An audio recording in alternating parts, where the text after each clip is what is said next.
Welcome, everyone. Thank you for joining us for another installment of Dallas Housing Coalition's webinar series, Housing for All, where we discuss whether Dallas is big and if it is truly big enough for everyone. I'm your host, Andrea Gillespie. I also sit on the board of Dallas Housing Coalition and serve as Senior Manager of Community Development at Charles Schwab Bank. In each episode of Housing for All, we have brief but impactful one-on-one conversations with members of the Dallas Housing Coalition and other community leaders who are Dallas's strongest advocates for keeping the city affordable. Joining us this morning is Nick Walsh. Nick graduated from the University of Michigan with a Bachelor of Business Administration from the Ross School of Business. He joined the NRP group in 2019 as a development associate and now serves as a vice president of development. Nick works hard to ensure affordable and mixed housing Nick works hard to develop affordable housing in and around Texas and Dallas and Fort Worth, particularly also mixed income housing. He's an active member of the Dallas Housing Coalition, the Real Estate Council, and is on the board of the Texas Affiliation of Affordable Housing Providers. Thank you for joining me today, Nick. Thanks, Andrew. It's a pleasure. Well, great. Let's jump right into it. As we know, you are the Vice President of Development at the NRP Group. And I'm so curious, how does your company approach developing housing products with an eye on affordability and accessibility of a wide, diverse range of residents with various socioeconomic statuses? Yeah, it's a great question. So NRP, we are celebrating this year our 30th anniversary as a company. We started in the Midwest, in Ohio specifically, as an affordable housing developer, exclusively as an affordable housing developer. And so for the first couple decades of our growth as a company, we exclusively built affordable housing throughout the Midwest and then started to expand into other states. That primarily is utilizing the low-income housing tax credit program. And we became successful at navigating the unique needs of developing under that program, of building, owning, operating, managing those types of units across the country. We came to Texas in 2004. That is when our office opened first in San Antonio, and that's really where things took off for us. We started doing a lot of projects in San Antonio, but then started looking elsewhere, Austin, Dallas, Fort Worth, and even all across the state, up in the all over. I mean, the 9% program gave us the opportunity to go into communities as small as 1,000 people and rural communities and start to provide affordable housing. And so nowadays, we have those decades of expertise.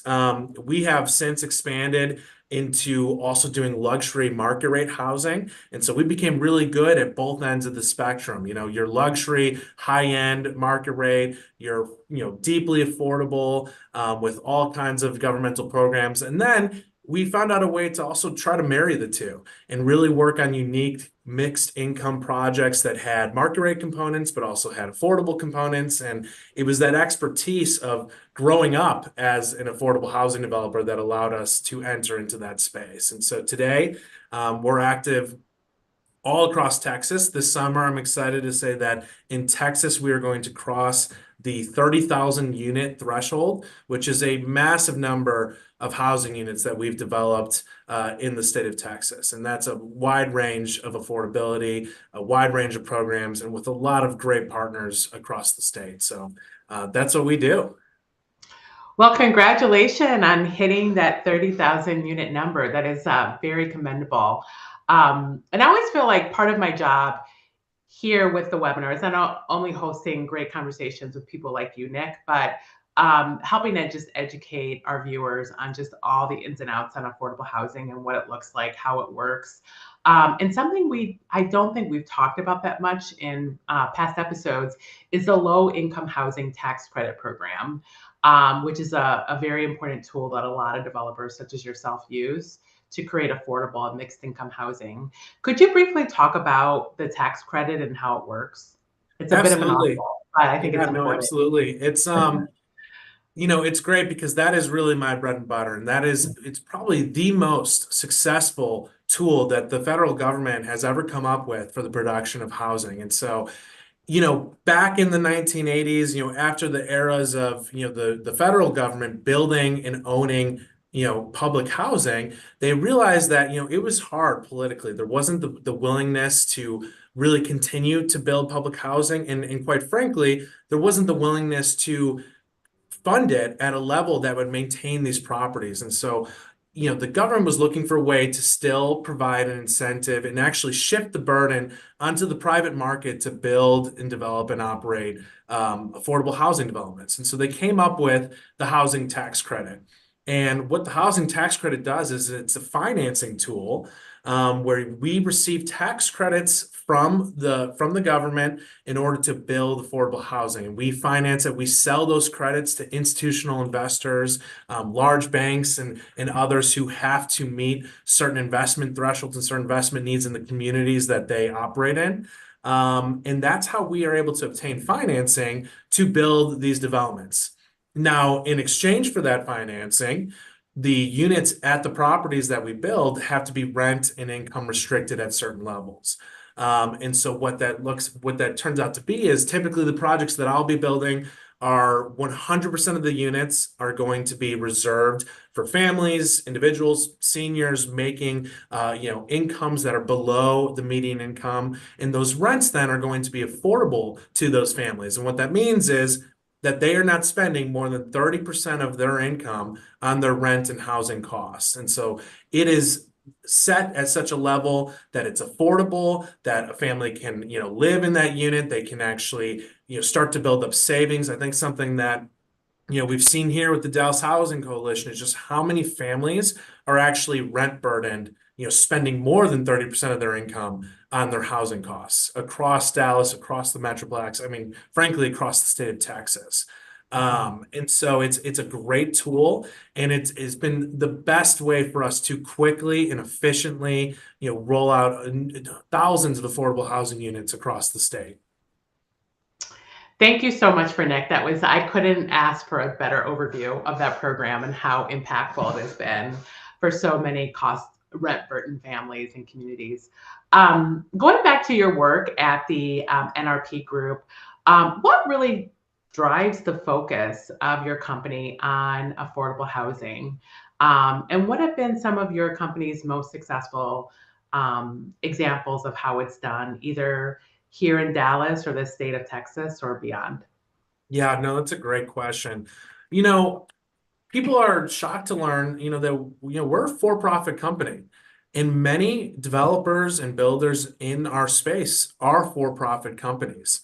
And that was kind of the point of the housing tax credit program. It was, again, let's figure out a way to get private banks and lenders and investors and developers and builders to start building affordable housing. Because if it's just going to be nonprofits, if it's just going to be the government, there might not be the capacity there. And so let's try to do whatever we can to incentivize everyone to want to build and develop within this system. And so for us at NRP, like I said, this is how we started out. So our roots were always in affordable housing, and they were for decades before we even started looking at market rate housing. And so that really guided our mission as a company. And, our mission statement is, to create exceptional rental opportunities for families and individuals, regardless of income, right? So we serve the lowest targeted levels through all kinds of various programs. We serve middle income families, we serve moderate income, and of course we target, that high-end luxury as well. The bottom line is, and I think this is what's been great about the Dallas Housing Coalition, is we know that we need more supply. The answer is, the more units we can deliver, the more housing we can get in the city, the better it is for everyone. When you're not building at any level, it only provides more pressure on those at the lower end of the spectrum. And so we need to continue to build at all levels, and to ensure that we can try to alleviate some of that pressure, get those units on the ground, and get folks in a place that they can afford and they can call home. Now, when I talk about project examples, I mean, I could talk about so many, but what I want to mention is that most of our projects, all of our affordable housing or moderate income projects are private-public partnerships.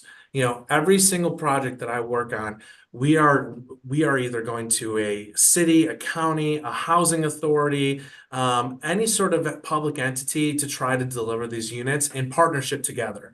And so while we're a for-profit company, everything we do is working with nonprofits or with public partners. And so it takes that kind of willingness, political willingness from a city to want to participate, to want to, solve this problem, roll up their sleeves.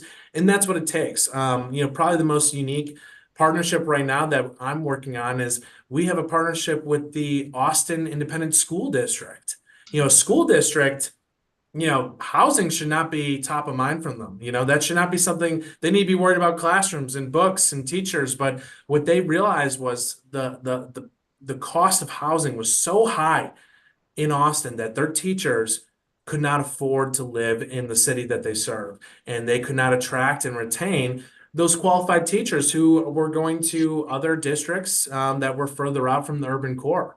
And so I've been really excited to partner with them. They have, an opportunity where it's a school that, is no longer active. The school shut down, and we're looking for an opportunity to repurpose that land, which they have that land on their books. And now we can take that land and turn it into affordable and moderate income housing that will serve teachers, staff, and, the community at large. And so that's a prime example right now that I'm super excited about because it just shows that there's so many creative ways to tackle this problem. There's no one tool that's going to solve this, but working together with, unique organizations like a school district, but also the work and advocacy of groups like Dallas Housing Coalition, we can get the tools we need to continue building.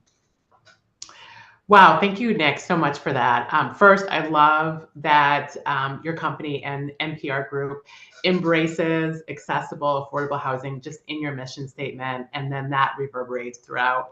It sounds like all the work that you do across Texas and beyond. And you're absolutely right about the thread on partnerships. I think if there's any recurrent theme that has come in these conversations since I think last November we started it is that, housing cannot happen by just one organization alone. It literally takes a team from financial institutions, the community groups, to developers, public sector, stakeholders, and many, many more to even make one development happen and be successful. And your example about Austin is spot on. We actually had a guest a couple months ago that talked about that same issue of housing right here in the DFW area, as far as it being such an issue to keep and retain teachers. So thank you for sharing what you're doing in Austin. It sounds so impactful. And now I want to talk about something that comes up a lot in our housing conversations, and that's density. Obviously, we know there's a tension, and we've talked about that tension in many episodes of Housing for All, where there's a desire for more affordable, accessible options, but that creates some tension with density and what that does for the look and feel of existing neighborhoods. Can you talk a little bit about how NPR Group embraces or navigates that tension between, what your mission sets your company out to do in this issue of density? Yeah, that's a great point. It's so interesting to me, the zoning process that we have in this country and in a lot of our cities. And, it's tough because when I stand up in front of city council and I'm fighting to, rezone a property, to add density, to bring in affordable housing, those future residents are not there to represent themselves. The future families that are going to benefit, I mean, for 30, 40 years, thousands of families will rotate through one of our properties, but they're not there to speak on their behalf. They're represented by, me and maybe an attorney. And it's the greedy developer and the evil lawyer. And then you have, maybe some existing single family residents who may not even live near the site, but they are the ones holding a lot of the power, and they think, well, this is going to destroy our community. They give any number of reasons. We hear it all the time. Traffic, it's going to impact the schools. It's going to flood the street. It's going to block out the sun. We're never going to see the sun anymore because the buildings are too big. And, we face these all the time. And, those future residents, those future constituents are not represented in the process. And what I think it was so great about the work you and Brian and everyone did with the Dallas Housing Coalition was, for the first time, I really felt like it gave voice to those future residents who are going to benefit from the investment that the city has now made with the bond. And so that is what is so important. Is it's really hard for those folks to be represented at these meetings, and that's what we need this organization and others to do. When it comes to my projects, I do my best to go through the facts, which is, when you really look at the facts and the data, most of the concerns are not true. I mean, they're just not true. Now, will there be more traffic having a building versus having a vacant piece of land? Absolutely. Is it going to really have an impact in most cases? Not necessarily. And I think we all know that density overall is better for the city and the services that they had to provide as opposed to sprawl. It's better for our school districts that need those kids in seats. It's better for the environment, right? But it's tough to navigate. And so, my projects, I want to be thoughtful about where we're building. I don't want to fight every single battle, quite frankly, against 100 angry neighbors with pitchforks, and that has happened, and I'm sure it will again in the future. But I think what's really important is once I finish a project and we cut the ribbon and we invite those same people and those council members who maybe didn't support it, and those neighbors or the neighborhood group that didn't support it, and they come and they see what we actually built, and they're like, wow. Well, when you said affordable housing, I thought it was going to be X, but they come and see it and realize it's not so bad. And it's actually a great addition to the community. And so it doesn't happen every time. There's still a lot of people are still angry in perpetuity, but it's tough to navigate, but it's important, and we have to, because we need to build more dense. We can't continue to just have this sprawl, and we need to have people living where they work and in the communities that they are, participate in, and near their churches and near their jobs and near their schools. We can't continue to just push people further and further out from our city. I think that's the whole reason we're doing this, is because Dallas is big enough for everyone. Mm-hmm. Yeah, and I'm really what I'm hearing for you, it's not an either or, all or nothing game. There's ways to do this work in thoughtful ways, maybe, with relying on the partners that you have at the table, that creates more housing options that doesn't necessarily have to look or feel like things have dramatically changed. And you're right, when people think of affordable housing, they tend to think of, if you lived in any Midwestern cities or beyond, you're thinking of those brick high-rise buildings that kind of stuck out like a sore thumb. And that's what people think of when affordable housing. But the landscape has changed. And the work that developers such as you're doing, it sounds like it's happening in a very meaningful, methodical way that honors, embraces the communities where these developments are going in. Absolutely. We do our best, and we work to mitigate when we can, right? And so if there are legitimate concerns, we meet with the community, we meet with the elected officials, and we'll work with our our design team, and we'll do what we can to make a project that won't stick out like a sore thumb, that will be responsive to the character of the neighborhood. But at the end of the day, you know what? I often think it's more important to get rooftops over people's heads than to have the best looking rooftop in the world, and so it is a balance, and we need to be able to finance these deals, right? We need to be able to attract a lender investor, and we need to be able to close and actually operate a successful business. I mean, people forget that it is a business, and if we can't pay our bills, that's bad for everyone. And if we can't maintain the property, that's when it becomes an eyesore. So Mhm. we do our best, but you're right. You need to be thoughtful, but sometimes you do have to fight back, and I think we know that very well. Yeah, absolutely. And that's a great segue to my next question, in that thank you for being a member of the Dallas Housing Coalition. And it really is because of the support of members like you that the coalition's bond advocacy led to an allocation of 82 million for attainable housing and homeless solutions, which also include permanent supportive housing, which we've talked about in other episodes. Now that this funding has been raised, what steps do you think need to be taken to best use this funding, these dollars? That's a great question. I had an opportunity. San Antonio also passed housing bond now back in it must have been May of 22. So they're a couple years ahead of Dallas with their housing bond. Of course, Austin's passed a couple now, Yeah, but San as they Antonio, should, right? yes, yes. And so San Antonio passed their bond, and we really had the opportunity to engage with city leaders on how they could roll out and the best use for those funds.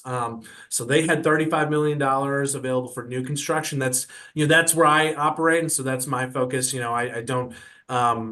I'm not in the acquisition or preservation as much as my focus is new units, and so they engaged with the development community, they engaged with the nonprofit community, and they really wanted to learn, okay, what can we do to make sure that we can spread these dollars as far as we can? And really the most important takeaway from that experience, I think the most important takeaway for Dallas moving forward is engage those stakeholders like Dallas Housing Coalition, like the real estate councils and others that operate in this space, and determine the best way to leverage those dollars, right? And it should not be, we have $30 million for new construction. Should not be $10 million going to one project. It should be just filling that last piece of the capital stack. $1 million or $2 million unlocks $60 million of private capital. And so it's just about getting over that hill. And that's where I think those dollars can be the most useful. And that's what we see on most of our affordable housing projects, right? We get really, really close, but the funding gap can be as small as $1 million. We're $1 million away from unlocking all that additional funding and leveraging those federal dollars with our local dollars. And so that, I think, is the most important thing. I'm looking forward. I know that Brian and you all will be all over the city when it comes time to how do we actually go about rolling out these funds and putting together a RFP or whatever it's going to be. But we need to make sure that we do so in a way that is going to spread those dollars to as many projects and deliver as many units as we can. The other real important thing, and I know many people who follow this kind of space probably saw it. There was a great article in the Wall Street Journal a few weeks back about how some affordable housing developers in California are turning down the money for affordable housing, the federal dollars, the state dollars, local dollars, because they come with so many strings Mhm. attached to them that it was way more expensive to take the free money than it would have been not to take the free money, which is just so interesting to us. But we need to be careful that while we want these dollars to go to good quality projects, we don't want to add in so many requirements that actually taking the dollars becomes more expensive than not taking the dollars. And we've seen that happen in some other areas where you start rolling in a bunch of requirements that go far beyond what's in place, and you get in a tricky spot. And so that's where those dollars actually end up not doing what they were intended to do. Now, don't get me wrong, all affordable housing developments are already held to much higher standards than your typical market rate deal when it comes to the amenities that we're required to provide, and sustainability requirements, and green certifications, accessibility standards that far exceed, what a market rate developer might have to do. And so we're already held to some pretty stringent requirements and thresholds. And so you don't need to make what is already a very complex and complicated project even more complex. And that's how we make sure that these dollars are spent in the best way that we can. Yeah, thank you so much for those very insightful comments about thinking about this allotment of bond revenue, not necessarily as the end and be all of what the city has to put into affordable housing, but how can it be a tool that developers can leverage to get themselves over the hump where they can, where that funding kind of has a multiplying effect of bringing in additional resources, the last dollar in concept, Exactly. as you talked about, as well as the accessibility of the funding too, which I think is important as well. And I think that goes for just about any issue areas, that if you have the resources available, and obviously there's got to be good transparency and stewardship of those resources, but not at a cost where they're completely inaccessible by the stakeholders that need them most. Exactly. So yeah, thank you for raising those two very important points. In our last couple minutes, probably saving the biggest topic for last, but here we are. The last couple of episodes, we've talked on and off about Forward Dallas, the city of Dallas's update to its comprehensive land use plan. And I was just wondering what your thoughts are about Forward Dallas, and how might the plan be used to ensure more affordable and accessible housing options? Absolutely. It's interesting. I think, like I said earlier, the interests of density and of, things like that usually aren't represented. And so it's so great to have a group like the coalition that can actually come together and represent that, hey, this is going to help us all. This is going to serve us. The more density we get, the more housing options, and it's the lot size, duplexes, you name it. I mean, it's an all the above kind of need, right? And so all these things together, the more regulation that we can remove, the more that the market hopefully can start to correct itself. And so we're not trying to destroy communities or destroy historic neighborhoods or single family, that no one is trying to do that, but we need to have options to legalize and build housing whenever and wherever we can.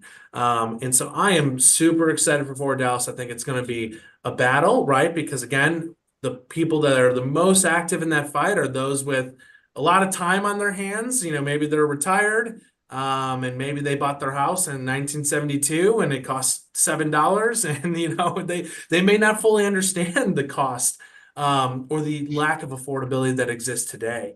And so I'm really excited. It's going to be a great opportunity. From an affordable housing standpoint, I've seen great programs in other cities.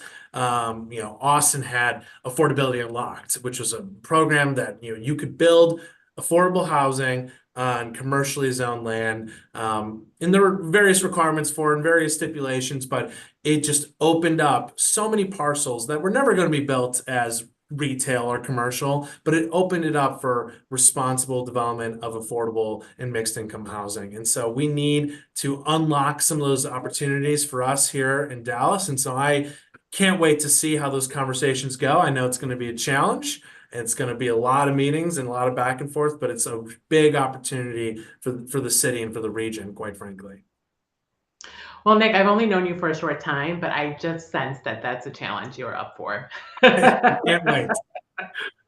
Well, thank you so much for joining us today, this morning, and sharing your unique perspectives on affordable housing and why it's such an important issue to you and your company, the NRP group. I'm sure you get that a lot. Thank you, and we wish you much success just with getting through all the calls you have today on this Friday and then throughout the year. Awesome. Thank you so much, and thanks for having me. Absolutely. Well, to our viewers, before we sign off today, I want to make sure that you have a chance to follow the Dallas Housing Coalition on all its socials for updates on how to get involved in the work of the coalition, as well as to stay connected to future episodes of our Housing for All webinar series. Also, while you're on the internet, be sure you visit the coalition's website at dallashousingcoalition.com to learn more about the member organizations that you've heard about on this and other episodes of Housing for All, as well as you can become a formal member on the website if you're not already one. Thank you again for tuning in to another episode of Housing for All, where we discuss whether Dallas is big and if it is truly big enough for everyone. Thank you for joining us and have a wonderful weekend.